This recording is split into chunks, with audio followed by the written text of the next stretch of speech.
We need to talk about the home buying and selling process because it has changed or will likely change forever.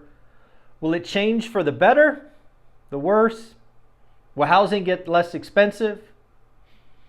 We got to talk about it. I don't think anybody knows yet. In fact, there are only a few facts that we need to discuss, and then we could guess or have opinions on how the business will change. We can talk about the huge wave of inventory that is hitting the market. We can share a lesson from Mr. Beast, also the CEO of Nvidia.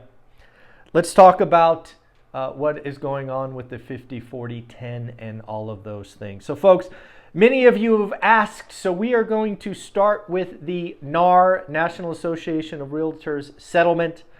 Yes, folks, again, it's a $418 million settlement. But what does it mean? What does it mean to you, the buyer, and you, the seller? So again, there are lots of opinions and lots of, frankly, fear and nonsense. Let's talk about what is in the settlement, and then maybe we can guess what is coming. So there's a couple of things that I think changes the game forever. The most important one being when you list a home, aka you are a seller, you will no longer, or your agent will no longer be able to highlight the commission paid to the buyer's agent in the MLS or multiple listing service. Why is that such a game-changing thing? Well, folks, it has long been sensed that if you did include that and it was visible, that buyer's agents would quote unquote steer their buyers to properties that pay a higher commission.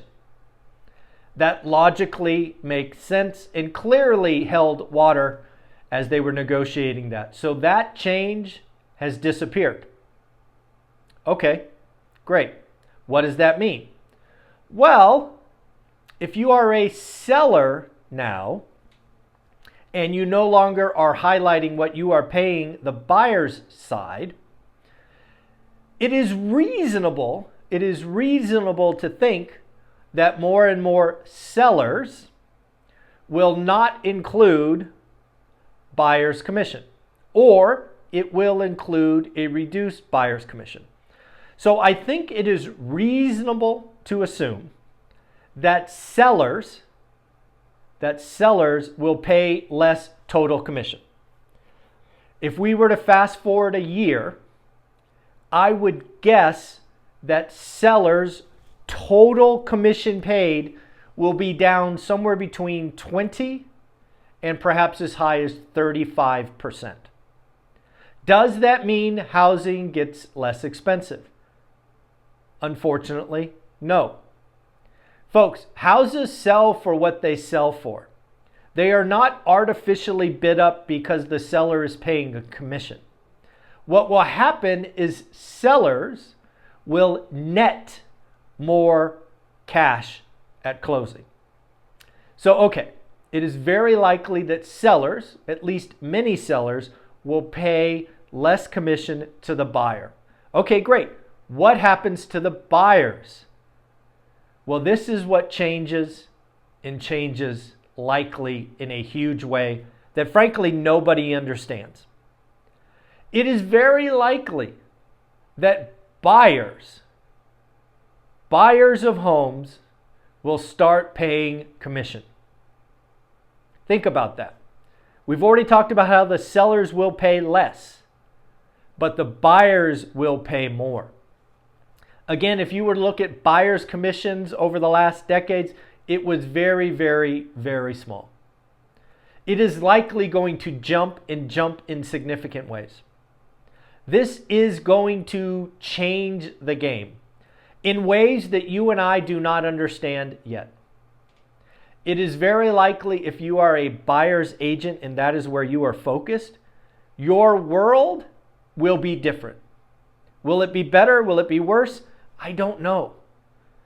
But I do think, given my experience, that the buyer's side, that economy is going to change into one of two things.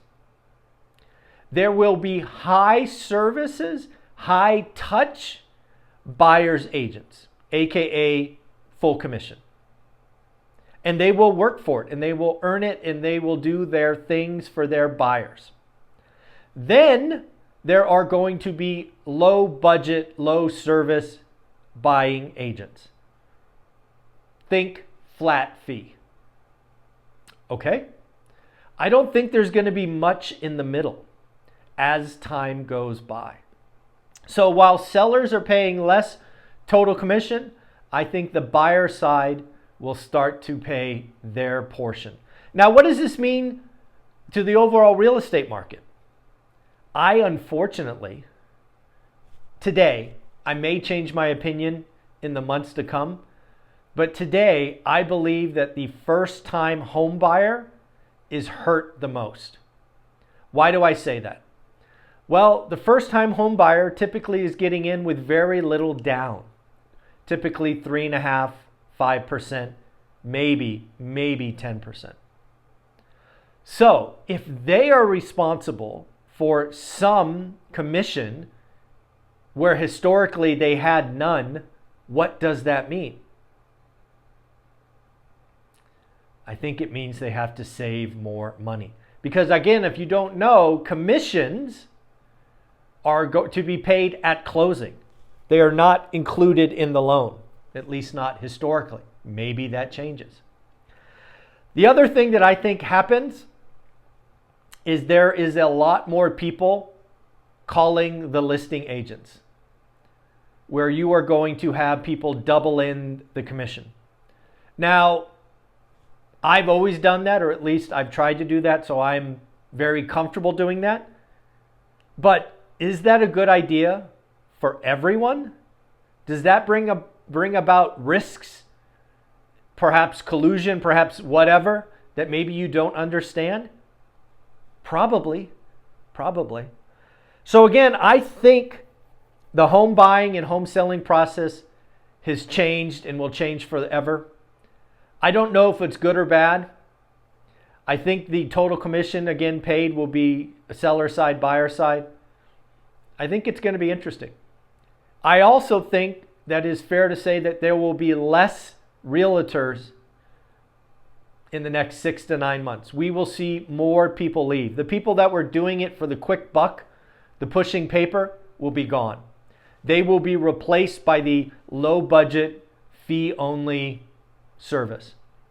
Then there will be the rock star agents in brokerage who focus on taking care of their buyers, getting their buyers the best deal, negotiating on their behalf, doing the inspections, doing all the protection. They will likely get stronger. I think it will be a bifurcated market. So that's what I think about the $418 million NAR settlement. Let me know in the comments below if anything I've missed or anything you're thinking about. I will be speaking with all of our agents during the week and asking them what they think. Specifically, I am looking forward to talking to Beth Traverso. Beth Traverso is our one and only top 1% agent that comes back every week. I want to know what she thinks about this and what might she change in her business. So stay tuned for that. I will make sure that video gets posted Tuesday evening. We talk at 10 o'clock on Tuesday, so I will make sure that discussion with Beth goes live on Tuesday, so we are not putting that out later in the week. All right, what else is going on? What else is going on in the economy? Well, Zillow is highlighting that we have a wave of new inventory. It's hitting the market. So new listings have jumped 21%. Good. We are getting more inventory. That's what we need. It appears that the lock-in effect is softening as it is up from 20% month on month. So 21% year on year, 20% month on month. We need new listings. Again, watch your buy box. See what is going on in your buy box. Total inventory is up 3.4% month on month and 12% year on year. How can that be? How can we have new listings up 20%, but total inventory is only up 3.4% month on month? Folks, rates matter. Remember, in February, rates were coming down. So we likely had a lot of stuff go pending. We will see some of that data later next week as we get pending home sales for February. I think we get that on Wednesday, might be Thursday. But again, the lock-in effect does seem to be softening. It is interesting to note what cities have seen the largest jump in inventory. Yeah, I probably would have guessed these. Nah, I might have got 2 out of the 3. Dallas, Texas, up 39%. Tampa, up 31%. And Orlando, up 30%. In fact, inventory is up in 33 of the top 50 markets across the country. Folks, watch inventory. Do me a favor. Make sure in your buy box or your city or your metro, you find the median home price. Because what I'm seeing across the country while inventory is building, it's not entry-level homes. It is the move up or luxury that is starting to stack. Maybe your market's different, but again, please watch your buy box. So what did Mr. Beast have to say that I wanted to share with you? Mr. Beast says, it is painful watching would-be influencers quit school, quit jobs for a pipe dream. For every one hit, there are thousands that crash and burn. Folks, I've talked about you getting your own YouTube channel. I've talked about you as a Gen X or baby boomer starting to build something around your passion. But I've been very clear. You and I are not chasing money. We are chasing impact. We are building for the long term. We are not making short-sighted decisions. We are doing this because it's fun and because we want to help people and build our tribe. Again, we are not chasing money. We are not chasing pipe dreams. Here's the hint. If you want to blow up on YouTube, be a doomer. Talk negative. Scare people. If you want to get paid on YouTube, go do that. If you want to chase impact, you want to build your tribe one day at a time, do it the right way. It is worth it. It takes time, but we've got time and we have a passion to share. In fact, I don't know if you know this, but on my goals video, which I recorded this morning, I actually added a column for how much I make on YouTube week by week on 3 different monetized channels. So you will see in detail what I make on YouTube week by week. Again, don't chase money, chase impact. Share your passion. How about the CEO of Nvidia dropping some truth at Stanford University? Yes, Jensen Huang is dropping truth on these spoiled brats at Stanford. I kid, I jest. I'm just jealous I didn't go to Stanford. Anyways, so what did he have to say? He said the best recipe for success is an ample dose of pain and suffering. Folks, life is hard. Being an entrepreneur is hard. Being an employee is hard. We just got to get through it one day at a time. Focus in daily discipline. Get your tribe. Get around people that want you to win. Again, the best recipe for success is ample doses of pain and suffering. Yeah, that one. I felt that one. All right. How about the wealthy? We've got a lot of folks talking about it's time to tax the wealthy, time to tax billionaires. I want you to think about this. Please think about this. Way back in the day when we had an income tax, when the income tax was first rolled out, it was only on the rich. Slowly, over time, our government does what it does and spent more and more and more. And slowly but surely, we all got absorbed into paying income tax. Okay, great. I know that already. But here's the deal. Here's the wrinkle. They're talking about a wealth tax. That's not an income tax. This is a wealth tax. So the wealth tax, what does that mean? Basically, they look at your balance sheet and they say, hey, you're worth X. We want to tax you Y. Again, today this is aimed at billionaires. There's like 1,000 of them. Who cares, right? I don't know about you, but I have zero trust in our government, because what will likely happen is it will go from a billionaire to 100 million, to 10 million, to $1 million, to $100,000, because once they prove something works, they will spend more and more money, and they will eventually get us all. That is what I think they will do. That said, according to the U.S. Constitution, I'm not even sure a wealth tax is constitutional. That said, I'm sure the billionaires will fight it and we will have resolution.